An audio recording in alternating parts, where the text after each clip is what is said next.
Good morning everyone and welcome back in the class of human reproductive system.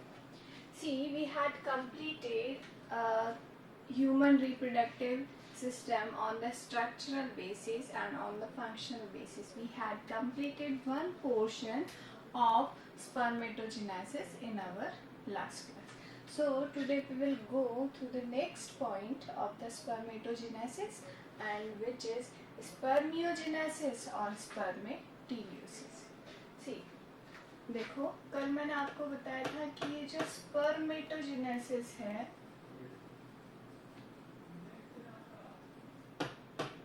we will divide spermatogenesis into two parts. इसको दो part के अंदर हमने divide किया था. First तो था स्पर्मेटोसाइटोजेनेसिस. ठीक है. सेकेंड इसका पार्ट था स्पर्मेटेलियोसिस, और इसका दूसरा नाम क्या होता है? स्पर्मियोजेनेसिस. तो इसके अंदर हमने देखा था कि स्पर्म का डेवलपमेंट होता है, प्राइमोर्डियल जर्म सेल से नंबर इंक्रीज होते हैं स्पर्मेटोसाइट्स के. ठीक है, वो पहली फेज हो जाती है multiplication phase. First phase is multiplication phase.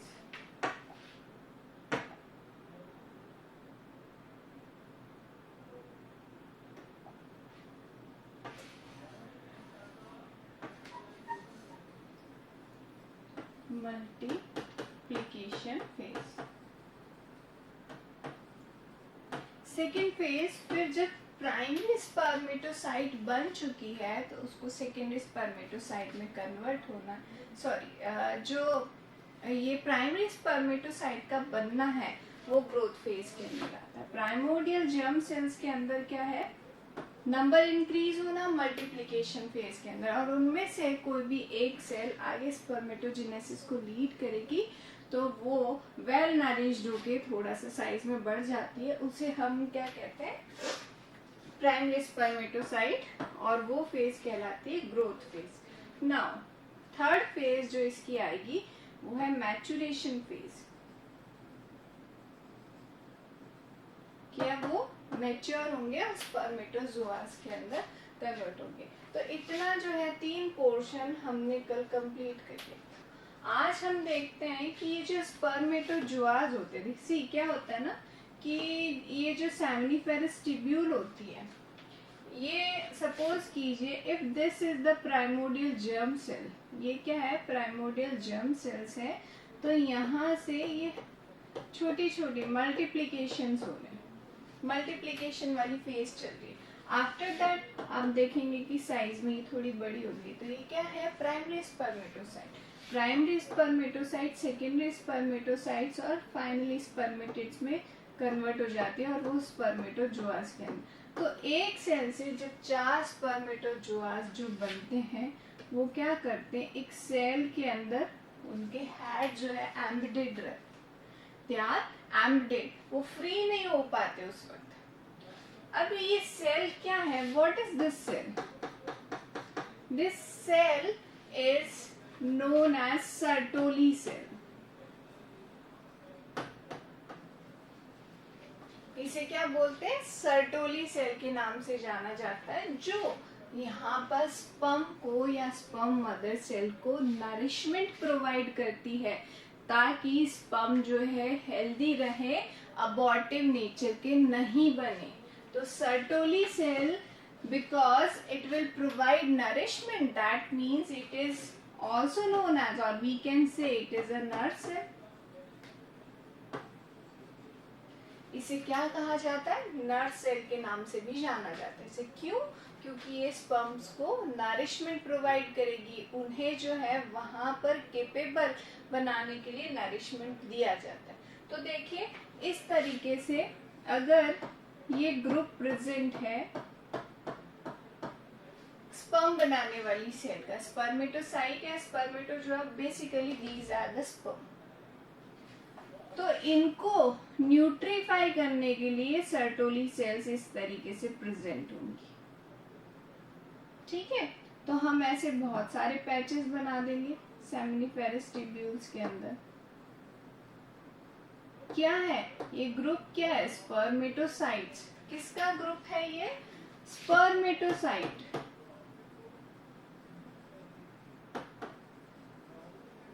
Plus Sertoli cells.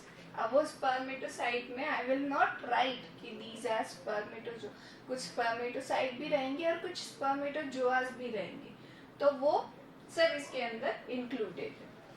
अब आप देख रहे हो कि ये इतने जो पैचेस हमें नजर आ रहे हैं, है ना, इन पैचेस के बीच में क्या होता है, डिफरेंट टाइप की सेल्स प्रेजेंट होती है। जो मैं डार्क बना रही हूँ, these are the different type of cells.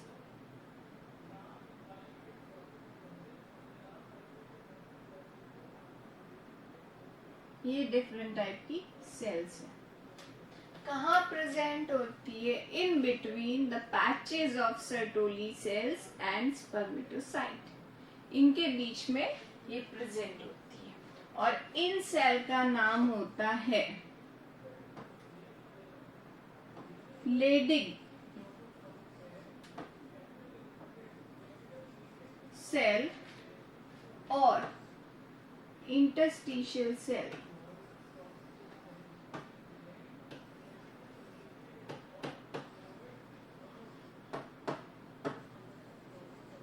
ये दो नाम से जानी जाती है, Leydig cell and interstitial cell.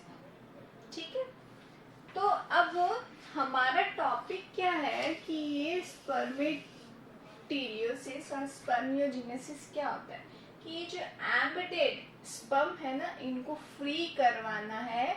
और ये फ्री कब होंगे?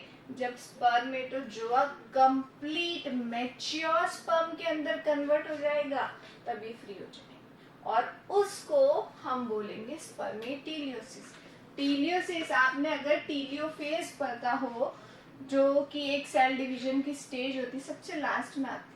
इसका मतलब क्या होता है? अंत, खत्म, एंड स्टेज। और वो कब आएगी?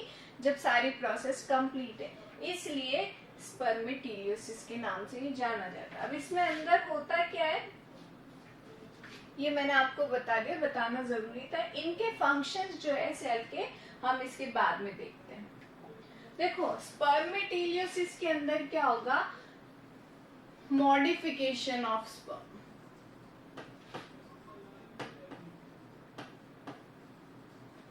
Of spermatozoa. कैसे? कि ये तो सिंपल सा स्ट्रक्चर था, if this is a Sertoli cell, तो ये इसके अंदर इस तरीके से एम्बेडेड है। बट इनको फ्री करवाना है, we have to free them. Free किस तरीके से करवाएंगे कि ये मॉडिफाइड होंगे। क्या क्या क्या मॉडिफिकेशंस होंगे उनके अंदर, तो उसके लिए हमें देखना पड़ेगा क्या कि देखो, ये तो है स्पर्म का हेड, ये होता है इसका मिड बेस और ये होता है टेल। अब इसके अंदर इसके मॉडिफिकेशंस होंगे। कैसे? कि इस वक्त तो ये है सिर्फ और सिर्फ न्यूक्लियस के फॉर्म में, तो क्या होगा? ये स्पर्म का न्यूक्लियस है और न्यूक्लियस क्या कहता है? मेरा साइटोप्लाज्म बाहर निकलना चाहिए, मेरा साइटोप्लाज्म बाहर निकलना चाहिए। क्यों निकलना चाहिए? क्योंकि मुझे मोटा नहीं होना है, इसको ट्रैवल करके जाना है, एक कॉपुलेटरी पाथ जो है वो डिसाइड करना है। दैट्स व्हाई इसको नीड नहीं है बहुत ज्यादा एलिमेंट्स, बहुत ज्यादा साइटोप्लाज्म या बहुत ज्यादा न्यूक्लियोप्लाज्म, तो ये बाहर निकलने लग जाते हैं। प्लस साइटोप्लाज्म भी इस सेल से बाहर निकलने लग जाता है। दूसरा होता क्या है? एक लाइसोसोम्स या वेसिकल्स के थ्रू एक ग्रैन्यूल बनता है और उसके छोटे छोटे ग्रैन्यूल्स या फिर एक ग्रैन्यूल, दोनों कंडीशन पॉसिबल है, वो बनती है। और उनके चारों तरफ क्या होता है? गोल्जी बॉडीज आके इकट्ठा हो जाती है इस तरीके से। ये गोल्जी बॉडीज इकट्ठा हो गई। अगर एक से ज्यादा बने हैं तो ये सारे एंड में जाके कंबाइन होंगे, और एक बना है तब तो कोई दिक्कत ही नहीं है। और फाइनली आप देखेंगे कि ये तो बन गया है न्यूक्लियस, जिसके अंदर क्या है, सिर्फ और सिर्फ genetic material, only genetic material, क्योंकि ये आगे लीड करेगा। और इसके ऊपर एक ये ग्रेन्यूल बन जाएगा, दिस इज अ ग्रेन्यूल। सारी गोल्जी बॉडीज और इकट्ठा होकर ये एक ग्रेन्यूल बना देंगे टिप पे, और इस ग्रेन्यूल को कहते हैं हम acrosome. It is known as acrosome. Now what, cytoplasm हट जाएगा, ये हट गया, और आप देखेंगे कि बहुत ही पतली फॉर्म में साइटोप्लाज्म की एक लेयर प्रेजेंट होती है, only a thin layer, because nutrition तो देने पड़ेंगे। तो ये तो हेड बन गया। चलिए, दिस इज द एक्रोसोम,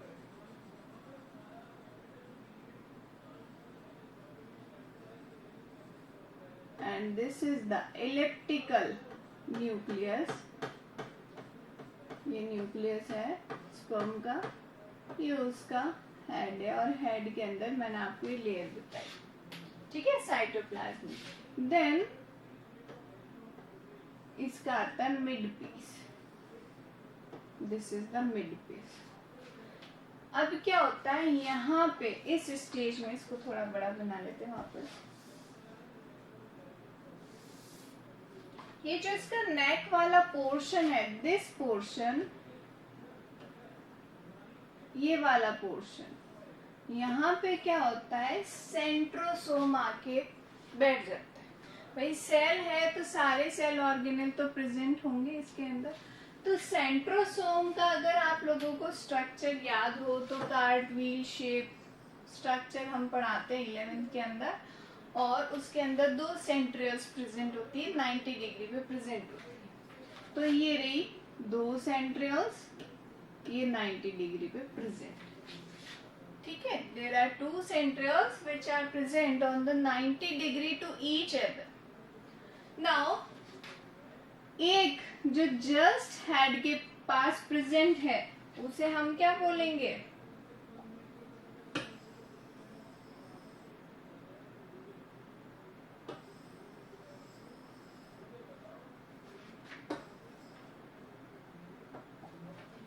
इसे हम बोलेंगे प्रॉक्सिमल सेंट्रियोल।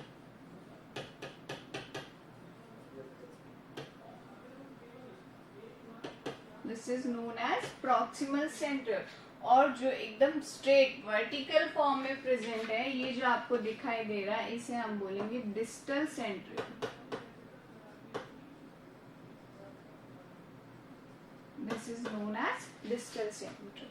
तो ये दो सेंट्रियल्स नेक वाले रीजन के अंदर आके प्रेजेंट हो जाते हैं। आफ्टर दैट देखो, प्रॉक्सिमल सेंट्रियल का अपना एक फंक्शन है, वो हम फर्टिलाइजेशन जब करेंगे तब पढ़ेंगे। और डिस्टल सेंट्रियल का फंक्शन यहाँ पे आता है कि देखो, सेंट्रियल्स के अंदर हमने देखा है 9+2 का 3 का अरेंजमेंट प्रेजेंट होता है, ठीक है, इस तरीके से प्रेजेंट होती है। माइक्रोट्यूब्यूल्स जो होती है वो इस तरीके से प्रेजेंट होती है। तो इसका हेड और टेल इस तरीके से कनेक्टेड रहते। तो इसमें क्या होगा, इसके जो दो डायमीटर है वो तो आगे की तरफ बढ़ जाएंगे,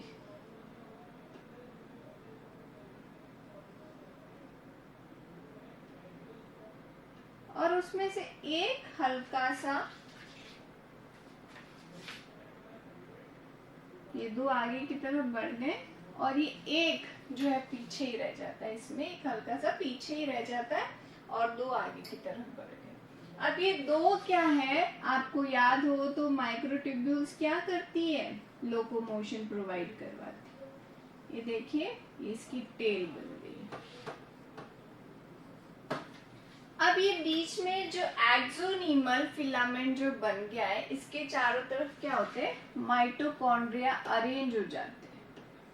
और वो भी किस फॉर्म में, स्पाइरल फॉर्म में। ये सारे के सारे माइटोकॉन्ड्रिया इस तरीके से स्पाइरल फॉर्म में अरेंज हो जाएंगे इस तरीके से, ठीक है। और इस अरेंजमेंट को पहले तो ये क्या है, मिड पीस है, और ये वाला क्या है, हेड है। तो मिड पीस के अंदर आप देख रहे हो माइटोकॉन्ड्रिया स्पाइरल फॉर्म में अरेंज है, और इस अरेंजमेंट को हम बोलेंगे नीबेनकेम।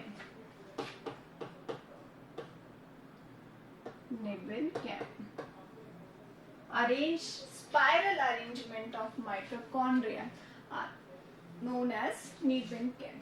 और साइटोप्लाज्म की वही थिन सी लेयर पूरी बॉडी में इस तरीके से रहती है,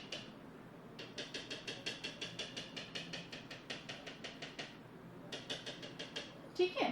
this layer of cytoplasm is known as manchette layer,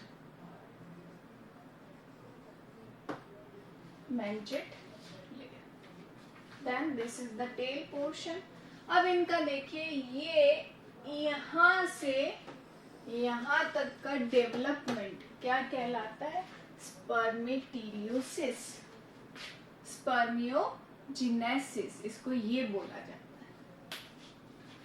है। देन अब देखते हैं इसके अंदर है क्या, वापस एक बार से देख लेते हैं। तो this is the head, human sperm have 3 parts, head, mid piece and tail, ठीक है। हेड जिसके अंदर एक्रोसोम होता है और न्यूक्लियस प्रेजेंट होता है। एक्रोसोम का फंक्शन क्या होता है, एक्रोसोम का फंक्शन होता है जब ये फर्टिलाइजेशन के लिए जाएगा तो सबसे पहले एग के बाहर, आई मीन सेकेंडरी oocyte की जो फर्स्ट लेयर होगी उसके अंदर इसको कोरोना रेडिएटा मिलेगा। तो उस लेयर को लाइज करना है, तो it have some acrosomes and lysozymes जो इसके पास प्रेजेंट होते हैं, उस सेल को लाइज करके ही आगे की तरफ बढ़ता है ताकि अपना न्यूक्लियस उसके अंदर ट्रांसफर कर सके। देन सेंट्रियोल्स आ जाते हैं। तो proximal centriole, I mean distal centriole का तो फंक्शन आपने देख लिया, यहाँ पे प्रेजेंट है। और इसमें जो दो ये माइक्रोट्यूब्यूल्स निकलती हैं इस तरीके से एक दूसरे पे स्लाइड होती रहती हैं और क्या करती है, लोकोमोशन प्रोवाइड करती है, उसको मोबाइल बनाती है। लेकिन प्रॉक्सिमल सेंट्रल का फंक्शन क्या है कि जब हम अभी oogenesis पढ़ेंगे तो उसका एंड प्रोडक्ट देखेंगे कि सेकेंडरी oocyte ही बनती है, ooted नहीं आया अभी कंप्लीट। तो एग सेल नहीं आई है, मियोसिस सेकेंड ही नहीं होता है, तो ये सेंट्रल जब अपना न्यूक्लियस सेकेंडरी oocyte को देता है उसके साथ साथ प्रॉक्सिमल सेंट्रियोल भी जाता है और तब मियोसिस सेकेंड जो है वो प्रोसेस होती है। Then this is the mid piece. Mid piece के अंदर मैंने आपको बताया spiral arrangement of mitochondria present होता है which is known as nebenkern. Why there are lots of mitochondria, क्यों प्रेजेंट है, बिकॉज स्पर्म क्या होता है, एक मोटाइल गैमेट होता है और उसको बहुत लंबा ट्रेवल करना पड़ता है। जो भी ऐसे मेल गैमेट्स होंगे जिनको लंबा ट्रैवल करके जाना पड़ता है तो उनके पास एनर्जी सोर्सेज जो होते हैं वो बहुत ज्यादा होने चाहिए, अदरवाइज वो फर्टिलाइजेशन को लीड नहीं कर पाएंगे। सो दैट्स व्हाई सबसे पहले तो देखो इसको स्पर्म जो है वो टिब्यूल्स के थ्रू होता हुआ सेमिनल वेसिकल में, वहां तक एनर्जी चाहिए, लेकिन हाँ वहाँ इसको नरिशमेंट दे दिया जाएगा। लेकिन जब कॉपुलेशन होगा, इंसेमिनेशन होगा, उसके बाद उसको वेजाइना से ओवरी तक जाना रहता है, उसमें बहुत सारे ऑब्स्टिकल्स को फेस करेगा। तो it basically it needs a lot of energy, that's why lots of mitochondrias are required for the energy substance. Then this is tail which is helpful for the locomotion of the sperm, sperm के locomotion में help करती है।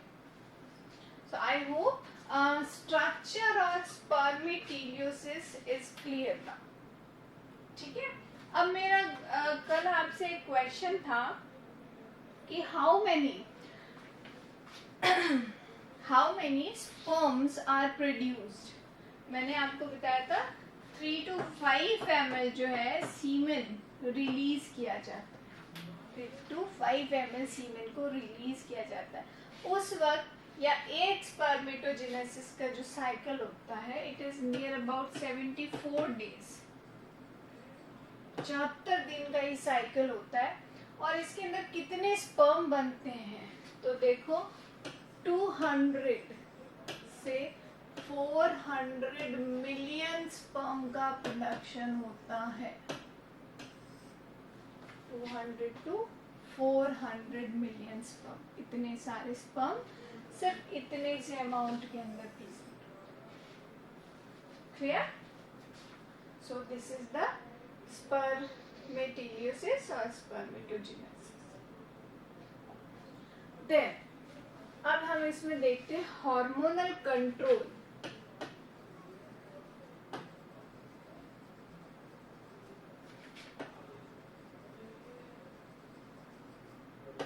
Hormonal control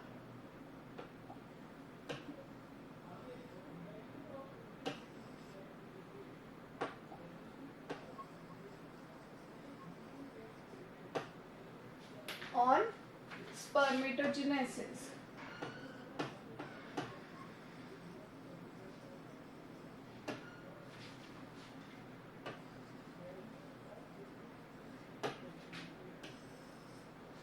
spermatogenesis पे कौन से hormones जो है function करते हैं, मैंने आपको तब बताया था ये सेमिनिफेरस ट्यूब्यूल का स्ट्रक्चर, कि इसमें देखिए इस तरीके से सेल्स प्रेजेंट होती है ना, ये पैचेस है स्पर्मेटोसाइट्स एंड सर्टोली सेल्स के, इनके बीच बीच में कौन सी सेल्स होती है, लीडिंग सेल्स या इंटरस्टिशियल सेल।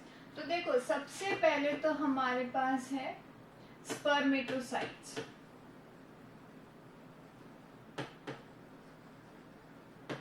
क्या कर रही है, ये स्पर्म प्रोड्यूस कर रही है। दूसरी सेल है Sertoli cell,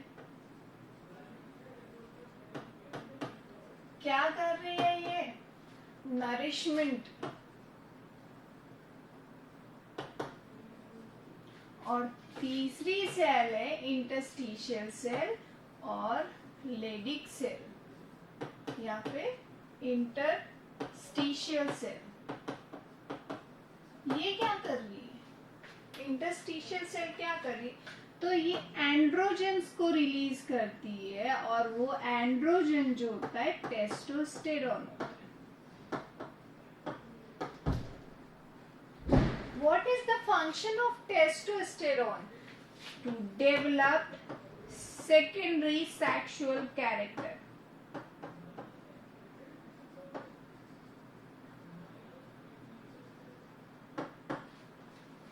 secondary sexual character को टेस्टोस्टेरोन के थ्रू डेवलप करना, वो एंड्रोजन है और वो लीडिंग सेल का फंक्शन है, ठीक है। या फिर हम ये कह सकते हैं लीडिंग सेल जो direct secondary sexual characters develop करने में हेल्प करती है। अब अगर सेमिनिफेरस ट्यूब्यूल में सर्टोली सेल नहीं होंगी तो स्पर्म अबॉर्टिव नेचर के होंगे और मेल स्टेराइल कंडीशन में आ जाएगा, या फिर लीडिंग सेल्स या फिर interstitial cells are absent, then क्या होगा, टेस्टोस्टेरोन को सीक्रेट करने वाली सेल तो है ही नहीं, तो सेकेंडरी सेक्सुअल कैरेक्टर डेवलप ही नहीं होंगे, तो उसकी जो मेलिश नेचर आना चाहिए, एक मेल के अंदर अग्रेशन आना चाहिए, मस्कुलर बॉडी जो होनी चाहिए, वो सारे के सारे कैरेक्टर्स एब्सेंट होंगे, तो एकदम सीधा साधा इंसान बन जाए, ठीक है। नाउ अब देखो दो हार्मोन होते हैं हाइपोथैलेमस में,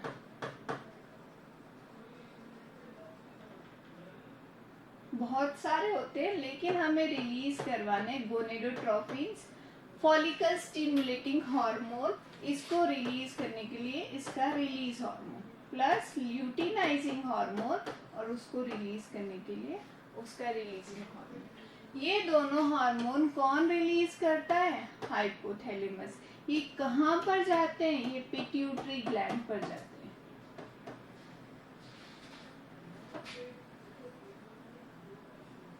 ये पिट्यूटरी ग्लैंड पर जाते हैं, और पिट्यूटरी ग्लैंड का एंटीरियर पोर्शन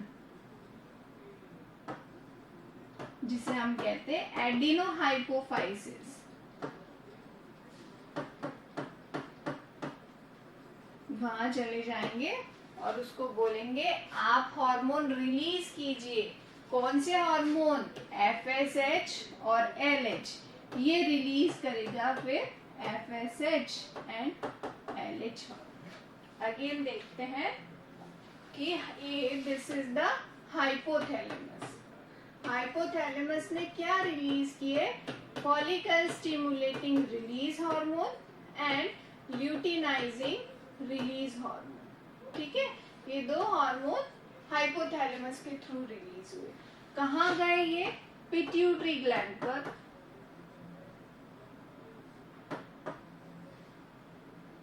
एंड एडिनोहाइपोफाइसिस क्या है? ये इंटीरियर पोर्शन है, वहां गए। ठीक है, ये रहा पिट्यूटरी ग्लैंड और ये इसका एडिनोहाइपोफाइसिस यहाँ गए। अब इसको बोला कि आप हार्मोन रिलीज करेंगे, फॉलिकल स्टिमुलेटिंग हार्मोन और ल्यूटिनाइजिंग हार्मोन, ये दो हार्मोन आप रिलीज करें, रिलीज हो गए। अब FSH क्या करता है? ये जाता है स्पर्मेटोजेनेसिस करवाने के लिए। ठीक है, ये मेन जो है स्पर्म का प्रोडक्शन करवाएगा, स्पर्मेटोजेनेसिस करवाएगा। और LH क्या करेगा? ये एंड्रोजेंस को रिलीज करवाएगा। मीन्स ये किस पे फंक्शन करता है? ये फंक्शन करेगा लेडिक सेल्स पर। ठीक है, तो इसका तो इफेक्ट आपको डायरेक्ट समझ में आ रहा है। अब हम कह रहे एंड्रोजन है मेन टेस्टोस्टेरोन। ठीक है, ये टेस्टोस्टेरोन है। टेस्टोस्टेरोन का फंक्शन है सेकेंडरी सेक्सुअल कैरेक्टर्स को डेवलप कर। सेकेंडरी सेक्सुअल कैरेक्टर, उसमें से ये कब डेवलप होंगे? प्यूबर्टी स्टेज पर, जब हमारा टीनेज आ जाएगा तब ये स्टार्ट होगा। और उसमें से एक कैरेक्टर क्या होता है? स्पर्मेटोजेनेसिस करवाना। और स्पर्मेटोजेनेसिस किसके थ्रू हो रहा है? FSH के थ्रू। तो इनडायरेक्टली ये FSH को भी स्टिमुलेट करवाता है। अगर इनमें से एक भी हार्मोन एब्सेंट रहा तो आप देखिए ये सब के सब इंटरकनेक्टेड रहते हैं। They all are interconnected। और स्पर्मेटोजेनेसिस प्यूबर्टी में सेकेंडरी सेक्सुअल कैरेक्टर में हाइपोथैलेमस के अंदर भी फीलिंग्स डेवलप होती। फीलिंग्स डेवलप हुई तभी उसने क्या रिलीज करवाई? हार्मोन। तो आप देखिए all are connected, all are connected. तो ये हार्मोनल कंट्रोल होता है। मेन आपको क्या ध्यान रखना है? FSH, LH, pituitary gland, adenohypophysis, the main hormone, and testosterone and the function of these main hormone. ठीक है, this is the hormonal control। ये क्या है? hormonal control on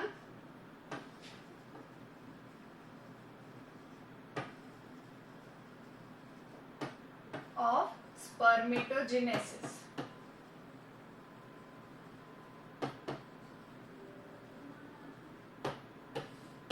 Clear? So this is sufficient for today. Tomorrow we will continue the next topic.